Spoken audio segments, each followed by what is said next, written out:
بسم اللہ الرحمن الرحیم۔ السلام علیکم۔ آج ہم بات کرنے والے ہیں روس کے بارے میں کہ روس مقبوضہ کشمیر، پاکستان اور بھارت کے بارے میں کیا بیان دے رہا ہے۔ بھارت یتیم ہو گیا۔ سلامتی کونسل کے اجلاس کے بعد روس نے بھی پاکستان کا ساتھ دینے کا اعلان کر دیا۔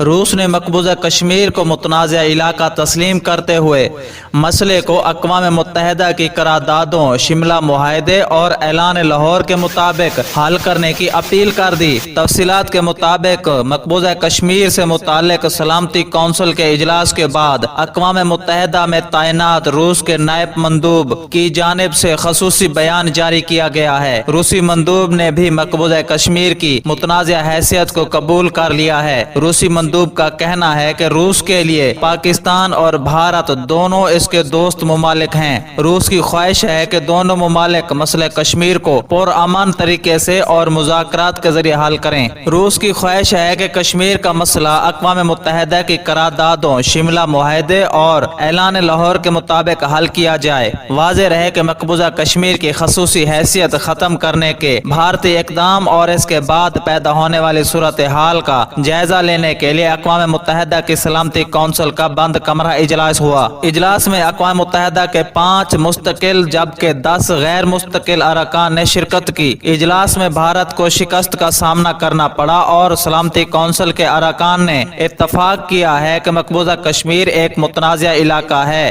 اور یہ مسئلہ بھارت کا اندرونی معاملہ نہیں ہے۔ اقوام متحدہ میں مستقل مندوب ملیحہ لودھی نے میڈیا کو بتایا کہ پاکستان اقوام متحدہ کی سلامتی کونسل کے اس اجلاس کا خیر مقدم کرتا ہے۔ ہم مقبوضہ کشمیر کے مسئلے کا پرامن حل چاہتے ہیں۔ اجلاس پاکستانی وزیر خارجہ کے خط پر طلب کیا گیا۔ نہتے کشمیریوں کی آواز آج دنیا کے اعلیٰ ترین فورم پر سنی گئی۔ ملیحہ لودھی نے کہا کہ مقبوضہ جموں کشمیر میں لوگوں پر ظلم و جبر کیا جا رہا ہے۔ کشمیریوں کو قید تو کیا جا سکتا ہے، ان کی آواز نہیں دبائی جا سکتی۔ پاکستان نے یہ کوشش مقبوضہ جموں کشمیر کے عوام کے لیے کی ہے اور یہ مسئلے کے حل تک جاری رہے گی۔ اجلاس کی کارروائی کے حوالے سے چینی مندوب نے بتایا کہ اقوام متحدہ کی سلامتی کونسل کے 15 ارکان ممالک نے اجلاس میں شرکت کی۔ سیکورٹی کونسل اجلاس میں کشمیر کے معاملے پر تفصیلی بات ہوئی۔ کشمیر کی صورتحال پر ارکان نے گہری تشویش کا اظہار کیا۔ اس حوالے سے سیکورٹی جنرل اقوام متحدہ نے بھی کچھ دن پہلے بیان دیا تھا۔ کشمیر میں انسانی حقوق کی صورتحال پر ارکان نے گہری تشویش کا اظہار کیا ہے۔ کشمیر کا مسئلہ اقوام متحدہ کے چارٹر اور 2 طرفہ معاہدے کے تحت حل ہونا چاہیے۔ کشمیر ایک متنازع علاقہ ہے، اس حوالے سے یک طرفہ فیصلوں سے گریز کرنا چاہیے۔